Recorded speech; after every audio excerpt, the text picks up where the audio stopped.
Господине Сали Мурати, со натрпение го слушав вашиот говор, очекувајќи да слушнам малку поинаков и поголем осврт околу нашата програма, а која што е посветена на реформите во правосудството, имајќи во предвид дека токму вие доаѓате во ова собрание како бивши председател на Уставниот суд во Република Македонија.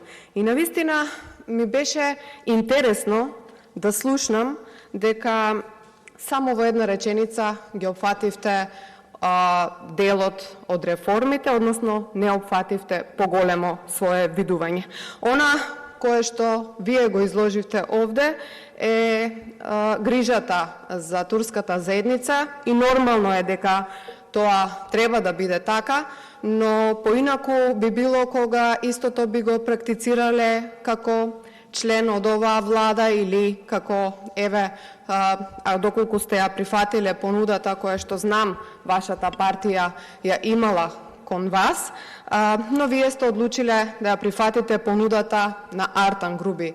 За жал, и затоа сметам дека се вашите критики кон нашата програма. Но како и да е, вие како некој кој што има долгогодишно искуство во правосудниот систем, сакам да сметам на вашата соработка понатаму во големите реформи кои што сакаме да ги направиме во правосудството на Република Македонија, во борбата против корупцијата, бидејќи со вашиот придонес верувам дека заеднички можеме да ги исполниме и сите оние забелешки кои што вие ги имавте, односно ги исполнивте, односно ги кажавте од оваа говорница.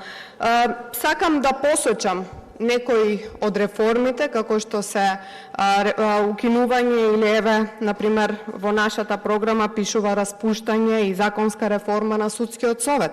Сакам да слушнам околу оваа реформа. Сакам да слушнам што мислите вие околу, например, критериумите кои што истакнатите правници во изминатото ги има, а кои што беа предлог на ова собрание. Јас добро се сеќавам дека токму во ова собрание сте избран токму и вие да бидете член на Уставниот суд. Што мислите за таа заедничка соработка? Дали може да ја продлабочиме? Ако навистина сте искрен во своите намери и доколку навистина сакате да направиме подобро правосудство и довербата на македонските граѓани во правосудството да ја покачиме на многу повисоко ниво, тогаш верувам дека ќе се согласите со овие мои констатации и ќе ја прифатите нашата соработка. Ви благодарам.